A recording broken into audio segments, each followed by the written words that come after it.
Welcome to Creative Mornings, St. Louis. I'm going to introduce you to Alyson Haylor. Alyson's story is unlike any others. Alyson is a national champion synchronized swimmer from Las Vegas, Nevada. But that title doesn't define her. She grew up in sport and moved to Northern California as a teenager to chase her dream. During this time, everything was crumbling around her.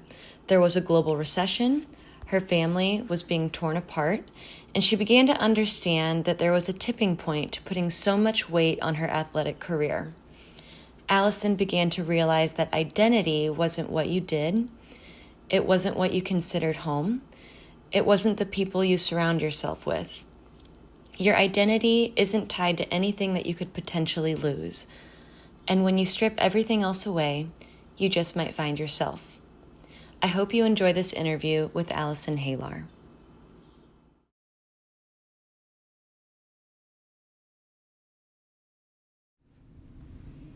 Welcome to Creative Mornings St. Louis, first virtual event. I'm sitting here with Alyson Haylor, and I'm so excited to introduce you guys to her and have her speak to you on identity.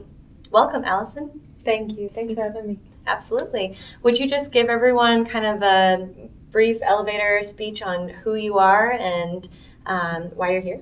Sure. Years ago, I think I would have just said, "Hi, my name's Alyson. I'm a synchronized swimmer," and that's it. But in recent years, I've begun to understand that I'm not just a tagline, and my name is Alyson, and my hometown's Las Vegas, Nevada.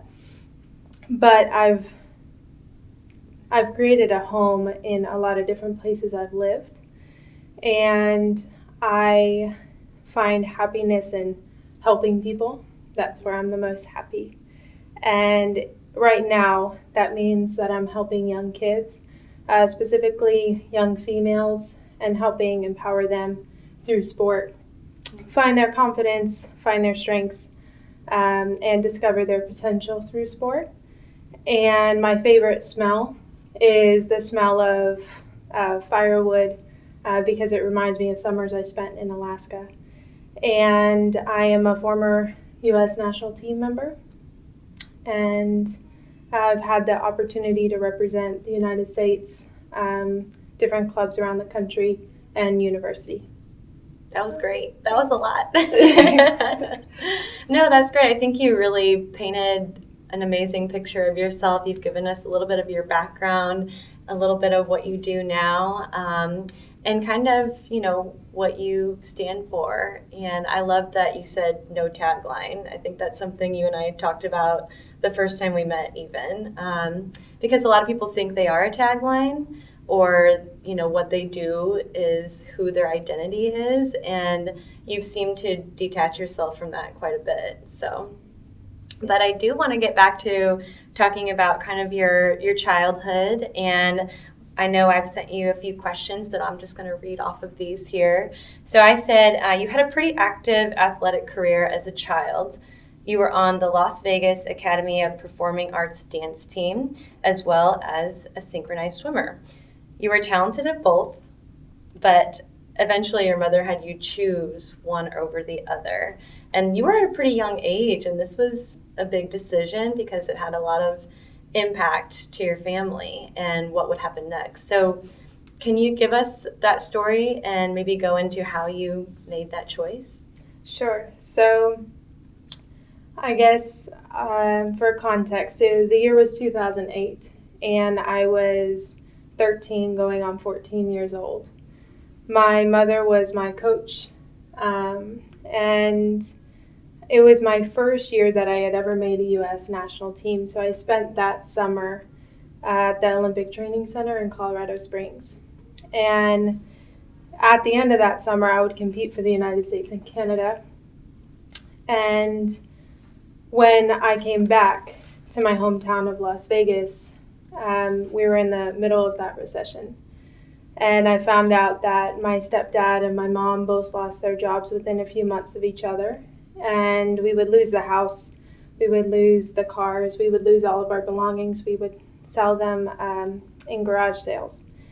And so my mom sat me down, she sat the family down, and basically I was going into my freshman year at the Las Vegas Academy for Performing Arts. I was a dance student there, and I had to choose one or the other. At that point, I think when you're down like that, and we didn't really have much left to lose, my family gave me an opportunity. And so they were willing to separate us. So my mom and I would go live in a one-bedroom apartment in Northern California so that I could train with one of the best clubs in the country, so that I would have a shot at the Olympic Games. Or I could stay and continue dancing, but we would go ahead and quit synchronized swimming because I probably wouldn't make it to the Olympic level where I was. So at 14, my mom, she went over the financial repercussions of what that decision would be, the impact it would make on my life and my family. And she said, this decision is yours and the weight of this family is on you. And a lot of people, as I have told this story over the years, they thought that that was quite harsh for a 14-year-old to hear that. But honestly, when you have such high stakes, it was exactly what I needed to hear. And my mom knew that then and even now I'd rise to the challenge. And also, I think it's important that I include for my graduate program, when I was doing my master's, I had interviewed my mom and my brother about this specific decision that was made. And I just asked them to go through it in their own words. And my brother said, I don't regret letting you leave and encouraging you to leave, because when everything was crashing down around us, there was one light and one hope, and that was you and your sport and that Olympic dream. So just got the chills. For me, it was, and for a long time, I didn't quite know that.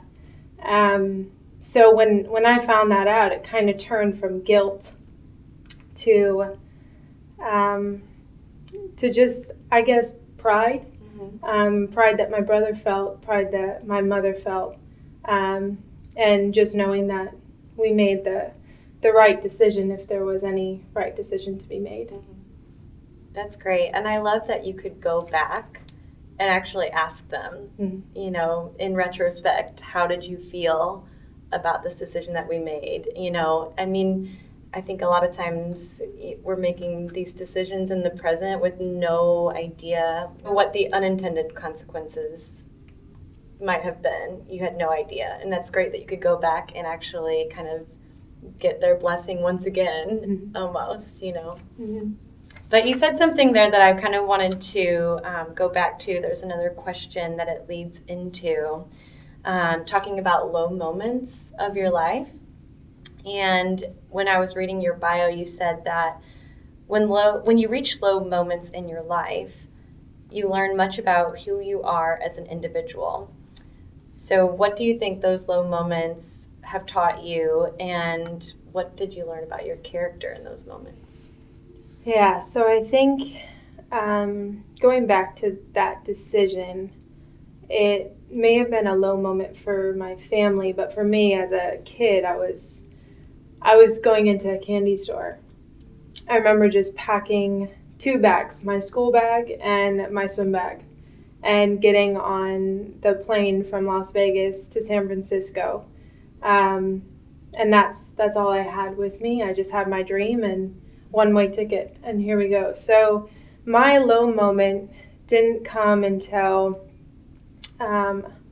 my stepdad and my mom ended up divorcing when I was 17, and I was still out in California training. And at that low moment when your family is not your family anymore, that concept has kind of completely blown up. And when home has been taken, or diminished, or that concept has completely changed for you. And then with synchro being the one thing I had, my complete identity. Hi, I'm Alyson, the synchronized swimmer. When that wasn't necessarily going well, where when I was 16, 17, 18, I would have some failures at certain competitions. So when all of those things combined start failing or crumbling down around you, all that I had left was to look at my own reflection in the mirror. And I probably hadn't had that since I was a very young child. I always had this cloak of sport around me, and I could always go back to who I was in sport. But at that moment, during those ages, I really couldn't. All I could do was look inside of me and really reflect on my character, reflect on my past, and from my own being, from my own soul and spirit, how was I going to move forward? And so that's what I think. At low moments, you're stripped of something. And so you only have yourself to look into. You can't cloak yourself in anything anymore. It's almost like being vulnerable with yourself, Yes. So was there any aha moments as far as like, yes, I can push forward, or this is a breaking point for me, or any realizations as far as like, what you needed in order to, and what you needed, I guess, like, not only like personality, or if you needed someone else, maybe your mom, or something exterior, I guess. Was there any realizations like that helped you pinpoint what needed to be next? Yes. What comes to mind is when you said breaking point, and there definitely was a breaking point in my career. It happened in Greece. I got to spend my 18th birthday in Greece, which I'm really grateful for. I got to carry the flag for the United States team, meet a lot of great people, obviously travel to a beautiful place. And the competition's called the Junior World Championships, and this was back in 2012. This is the last time I represented the United States. And I remember at the end of one day of competition, I was the last competitor to be done from my team and from any country. So I was in the locker room, and I was by myself, and it was the one moment, that competition, where I kind of had a second to just take it all in. It had been about a year since my stepfather had left, and I never quite knew why. So it was a lot of the guilt of the decision we made to move, and everything my family had sacrificed for me to get to this point. And that competition in some ways wasn't going exactly how I would have liked it to. So I was in the locker room, and I just broke. I broke down. No one was around, and I was almost hyperventilating. And the thought that I had was 2 days prior was my 18th birthday. And I hadn't heard from my stepfather, who did a lot of the raising me. He had been my stepfather since I was 2. And there I realized that nothing was ever going to be the same, and that I needed some other lights in my life, because when sport wasn't going right, everything tended to collapse.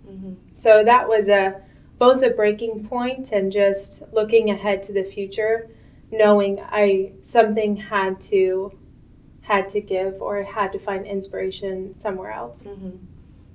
I think that speaks a lot to having balance.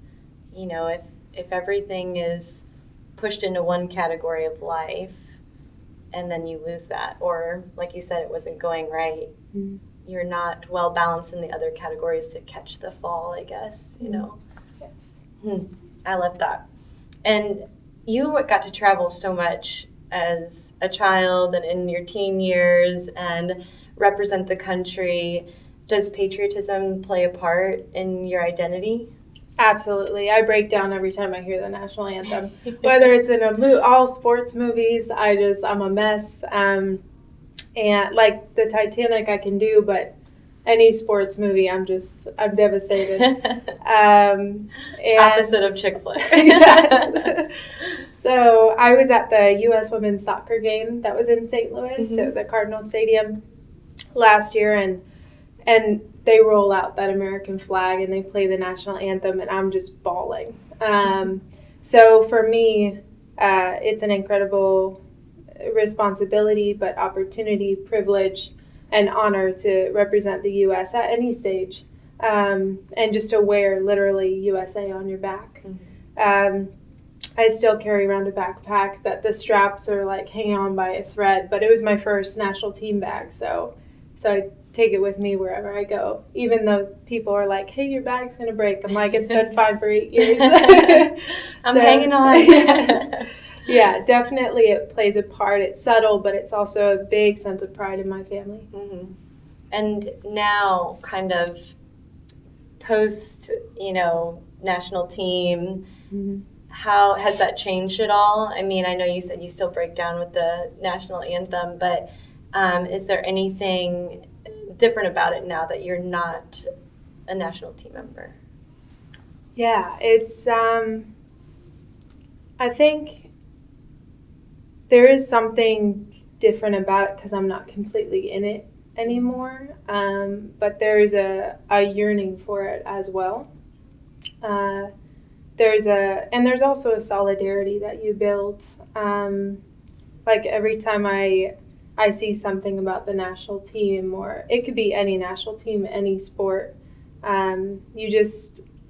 you understand the responsibility and the sacrifices that go into that, and just having an immense respect for anyone who has gotten to represent their country or has strived to get to those levels. That's great. I have never participated in really any sport, so I don't have that same sort of, I don't know, I never carried that weight, I guess, so it's maybe different, or, maybe it was reallocated towards something else, but I can totally sense just like, we all feel pride when the Cardinals play, or we all feel pride when the Blues play, and you have that on the national level that you take with you everywhere. So yeah, it's a weight and it's wings at the same time, I think. Weight and wings, I like that. So let's talk about the work that you're doing now.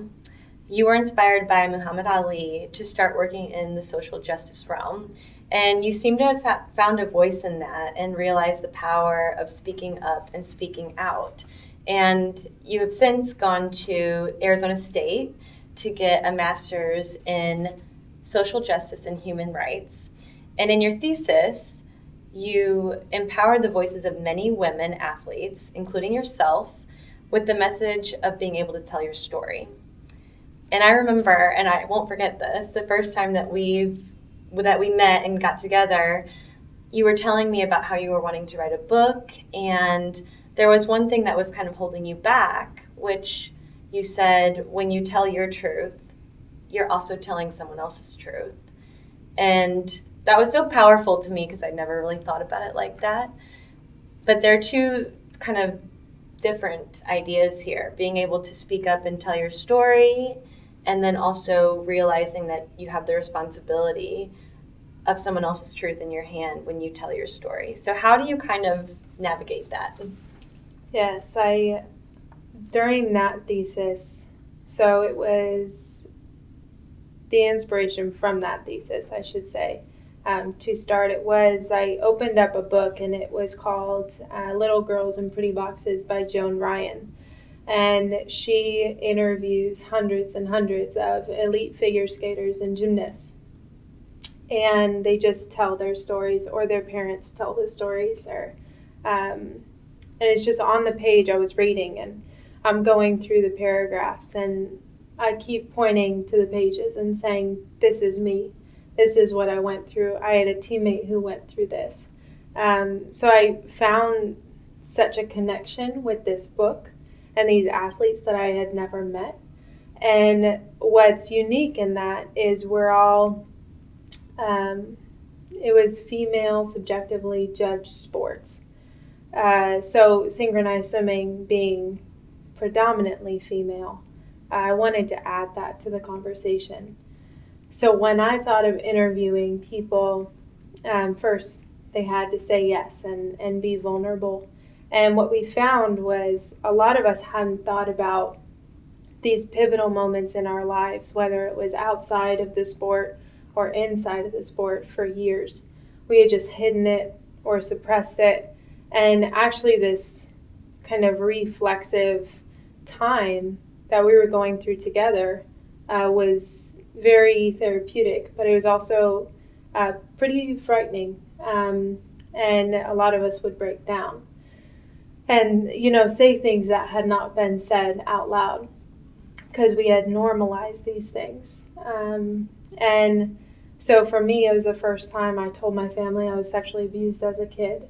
It was the first time my brother had ever heard that. So you can imagine that reaction all these years later of my older brother, like his little sister going through that, or my biological father, who,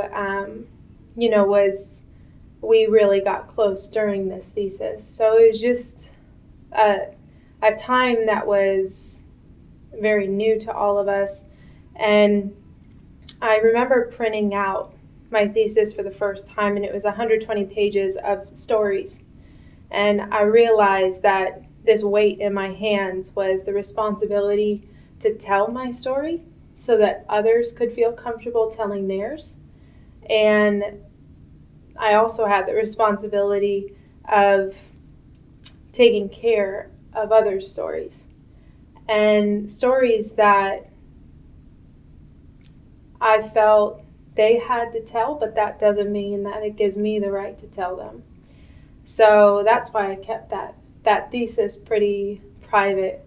And going through that process of, do I write a book? Do I reveal these truths?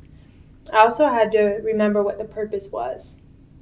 The purpose was to write so that others could feel safe talking about things that had never been talked about before, in our sport or in others.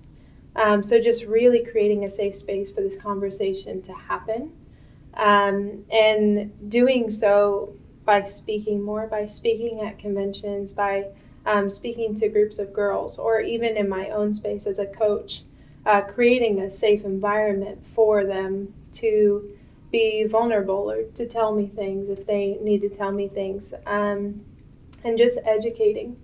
So I think revealing the truths, but also knowing that these are other people's stories, there's a real balance there, and there's a real responsibility. And yeah, I think there's a moment in time where I realized that I want to do this by speaking, and if it comes to that, then writing a book and completing that narrative will be the decision. Yeah. It seems like, depending on who you might be speaking to, who's the audience, and what they need to hear is kind of the intention there. Like maybe not everyone needs to know that story, or, you feel comfortable sharing that story, but for those who do need to hear it, or for those who are going through similar things and don't know how to handle it, that's the intention of sharing the story and making it okay to be able to share theirs. Mm-hmm. So, exactly. That's great. Well, I do want to ask you to give our listeners just some advice and maybe some things that they can take away from this talk that can help them achieving their identity. So can you give any insider tools about how someone can sort of define their identity, or what you think the important pieces or categories to consider are?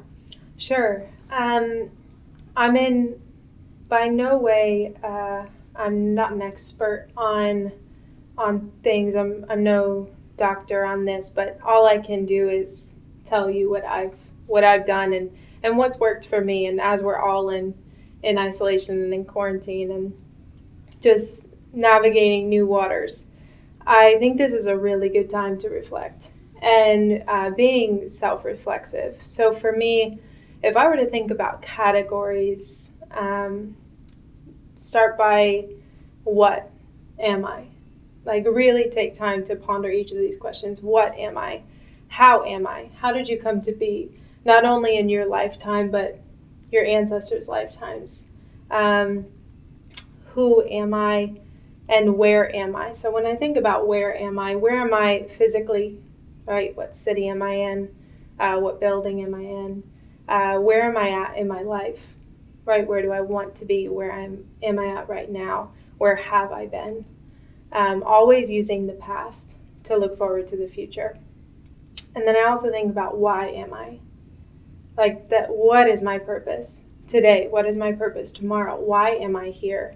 Why am I being? So for me, those questions really helped kind of navigate and categorize things as I was starting to think about my identity. And your identity is not static. It's always moving. It's always changing. And you encounter new experiences, new people, new places, and that's going to shift your identity because we tend to latch on to things and take what we think the learnings are. So it's just your identity is always shifting, but maybe starting with those questions to be more aware of where are you right now in this moment, your identity. So, yeah. I think you're right. Like now is a great time to be doing that because we don't have distractions around us, you know? Like we can actually sit and give ourselves some space to answer those questions without anything influencing us almost, you know? So it's who, how, what, and where. And why. And why. Okay. Who, how, what, where. You could also say when, like in these times, right? Like when am I in this century, in this decade, right? Like that creates huge changes. You know, it'd be different if we were in the 1800s and things like this. So when am I is huge. So do you think that by answering those questions, like what happens if you don't like an answer? Is that something, a focus area then that you're like, okay, I really need to figure out how I shift from this bubble or this point to this one? Right. Okay. Right. I was recently at Cornell University and I was in the library for African Studies. And they said something that really struck me. They were giving us a tour, and they had mentioned this term called Sankofa. And it meant to look backwards to move forward. So I think always reflecting, because you don't know exactly who you are if you can't reconcile with the past, whatever that means for you. Even if it's painful, if it's happy, if it's sad, if it's all the above, in order to move forward, to know who you are. Yeah. I almost see this as like an exercise where you could answer those questions for the past, for the present day, and then maybe even where do you want to go, and start to form these, I guess, a roadmap to that future self that you want to become. Right. I like that. What was the word again? Sankofa. Sankofa. I like that. Well, Alyson, thank you so much for joining us today and coming here to be with us even in these risky times. Really appreciated the conversation. And now we're going to open it up to our audience who is watching via Zoom for Alyson to take some live questions from you.